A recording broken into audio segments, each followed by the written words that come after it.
Nossa pauta, mais uma vez, sobre saúde e agora falando de uma condição que se caracteriza pela produção excessiva de suor, a hiperidrose. A gente sabe que a transpiração normalmente tem a função básica de controle da temperatura do corpo. Agora, e quando o que se verifica é um suor excessivo, principalmente nas axilas, palmas das mãos, plantas dos pés e até na face? Certamente algo que deve incomodar e muito quem sofre com a situação, pois uma cirurgia minimamente invasiva pode resolver o problema. A gente vai saber mais conversando com o médico cirurgião torácico Pedro Henrique Leite, mais uma vez nosso convidado aqui no Issa Bahia. Seja bem-vindo. Bom dia, doutor Pedro.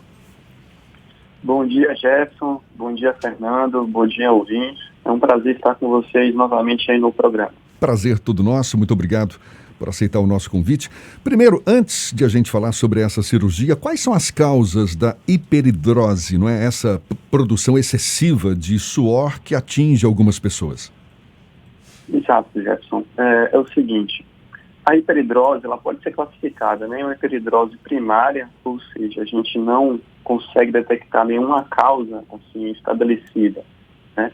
E essa hiperidrose que geralmente ela vai ser tratada através da cirurgia. Existe a hiperidrose secundária, que ela é causada por outras doenças sistêmicas, como doenças endócrinas, né, como o hipertiroidismo, o excesso, né, da produção dos hormônios da tireoide, infecções, distúrbios neurológicos. Então, essa hiperidrose secundária causada por outras doenças, o tratamento é da doença de base, né? E hoje nós vamos falar mais especificadamente da hiperidrose primária. A hiperidrose ela não tem uma causa bem estabelecida, né, atualmente. Certo, então para ficar bem claro, tem essa primária que é o suor excessivo sem uma causa aparente e tem a hiperidrose provocada por doenças secundárias. Essa primária é que pode ser resolvida por uma cirurgia, então? Exatamente. Existem algumas teorias, né, para explicar um pouco dessa hiperidrose, né? O que os estudos mostram é que pode haver uma resposta normal, né, do nosso sistema nervoso central a situações de estresse. E essa seria a causa, mas ainda não há nada assim muito bem definido, né, na literatura. É possível fazer algum tipo de tratamento para evitar que essa doença acabe atrapalhando o dia a dia das pessoas? Então, Fernando, existem diversas modalidades de tratamento, né, para hiperidrose, desde cremes ou até mesmo desodorantes com alumínio, botox, mas o que a gente sabe é que o tratamento mais eficaz e duradouro acaba sendo a cirurgia, né? Esses tratamentos alternativos, eles acabam ficando muito caros, né, porque o paciente ele tem que ficar sempre adquirindo esses produtos. Muitas vezes o botox também fazendo várias aplicações, né, de tempos em tempos, e o resultado não fica tão bom, né? Agora, que cirurgia é essa, afinal de contas? Bom, Gerson, essa cirurgia a gente é chamada de simpatectomia, né? Ou seja, no nosso organismo, né, existem ao longo da coluna vertebral 2 feixes, né, de nervos, os nervos simpáticos. E a cirurgia, ela basicamente é a gente fazer a cauterização, né, desses nervos, de um lado, né, e do outro, para poder realmente controlar essa hiperidrose, né? É na coluna? É uma cirurgia feita na coluna, então? Não, a gente entra através do tórax, né, e pelo tórax a gente consegue identificar esse feixe, né, esse feixe nervoso que fica ao lado da coluna vertebral, né, mas a cirurgia é pelo tórax. A gente entra através do tórax com duas pequenas incisões de 5 milímetros, né, com o auxílio de uma ótica, a gente consegue visualizar toda a cavidade torácica, né, ali por dentro, que a gente consegue identificar o nervozinho que a gente precisa cauterizar, né, queimar. Seria minimamente invasiva. Seria o nervo responsável pela sudorese? Exatamente.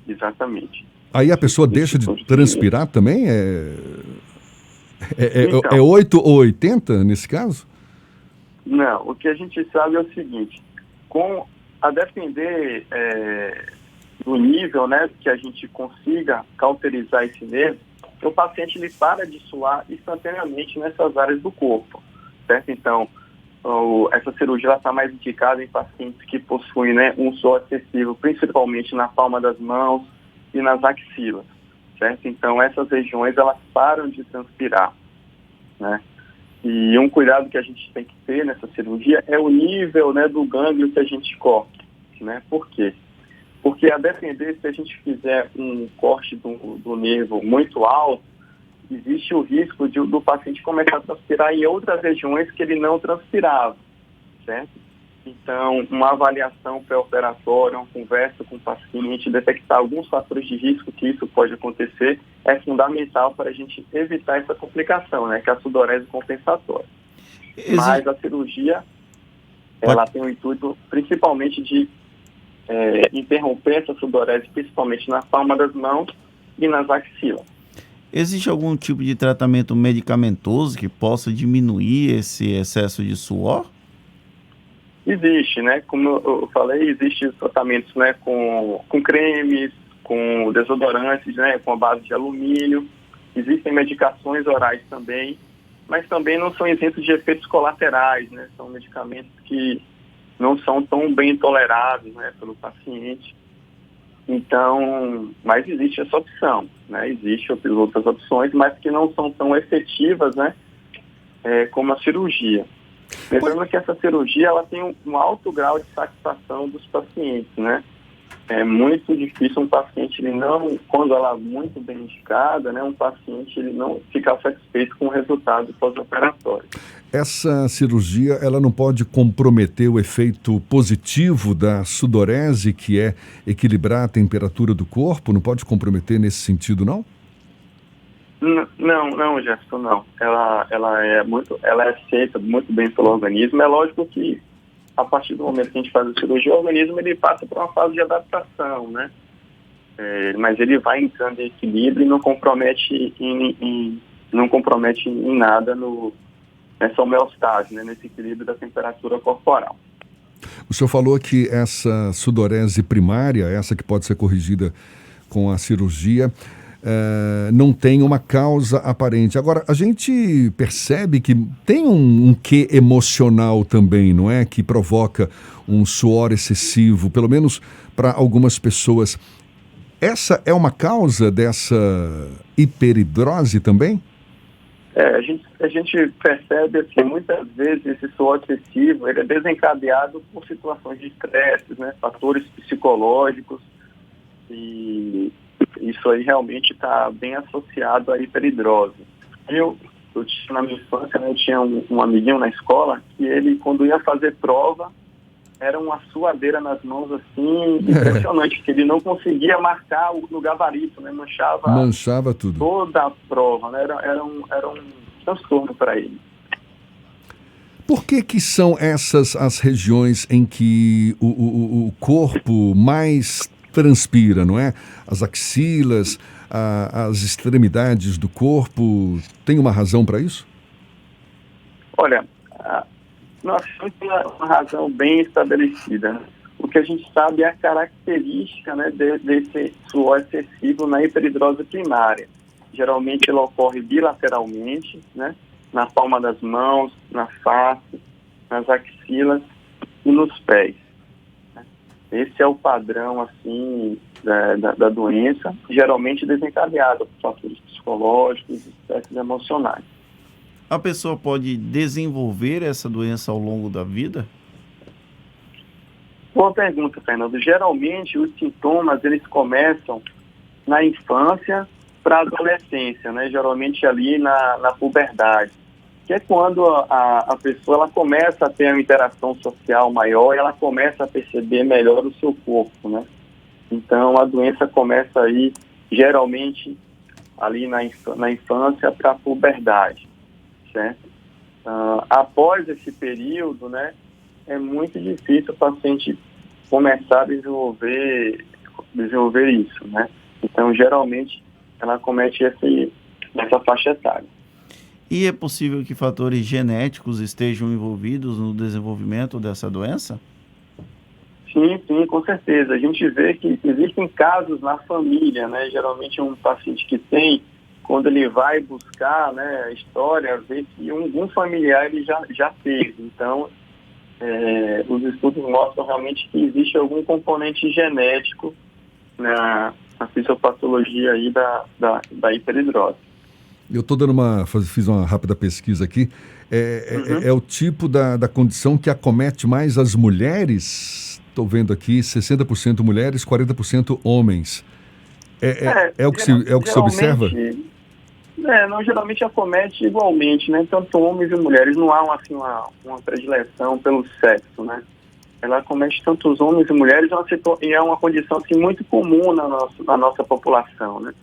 Os estudos mostram assim, que a incidência dessa doença pode variar de 1 a 3% da população. Então é uma condição muito frequente, né? Você ter um problema que acomete 3% da população é algo, né, muito, muito alto, um número muito alto. É uma incidência alta, não é? Essa cirurgia a que o senhor se refere, ela é oferecida pelo SUS? Então, Jefferson, eu trabalho aqui no Hospital do SUS, né, em Salvador, e esse hospital ele ainda não dispõe de equipamentos para a gente poder fazer essas cirurgias por vídeo, né? Então é uma cirurgia que, se a gente for fazer por uma via convencional, é muito invasiva, né, com grandes decisões, então a gente acaba não fazendo. Existe outro hospital aqui no SUS, o Hospital das Clínicas, né, da Universidade Federal da Bahia, que eu não trabalho, então eu não sei se eles estão fazendo lá, né, eu não conheço ainda o hospital, né, mas no hospital em que eu trabalho a gente ainda não tem o equipamento para poder realizar a cirurgia. Mas é previsto dentro das cirurgias do próprio SUS? Sim, eu acredito que sim, porque não são materiais assim muito sofisticados, né? A gente precisa pelo menos de um material de videocirurgia, né? Então, é factível ser realizado, né, pelo SUS, com certeza. Agora, eu fiquei curioso, o senhor falou que tem a hiperidrose secundária, não é? Provocada por outras doenças. Que doenças são essas que também provocam uma sudorese excessiva? Não, são doenças que acometem o organismo como um todo, né? Doenças sistêmicas, então distúrbios endócrinos como hipertireoidismo, né? Que é o excesso de produção do hormônio da tireoide, infecções, por exemplo, né? Distúrbios, problemas neurológicos, a própria obesidade, né? Então, que a pessoa acaba transpirando ainda mais. Então, são condições que podem ocasionar, né, uma hiperidrose, geralmente hiperidrose generalizada, né? Não é aquela hiperidrose de suor excessiva localizada nos pontos que eu falei. Ele sua como um todo, no corpo inteiro. Então, isso a gente consegue diferenciar muito bem, né, uma condição da outra. E nesses casos, o foco é cuidar dessas doenças para diminuir a sudorese. Exatamente. Tá certo. Valeu. Mais uma aula de medicina aqui no ICE Bahia. Dr. Pedro Henrique Leite, médico cirurgião torácico. Muito obrigado pela sua participação aqui conosco. Seja sempre bem-vindo. Bom dia e até uma próxima. Bom dia, Jefferson. Bom dia, Fernando. Muito obrigado pelo espaço. Olha aí, ficou curioso, quer saber mais, checar essas informações? Logo mais na íntegra, esse bate-papo nos nossos canais no YouTube, Spotify, iTunes, Deezer e Instagram.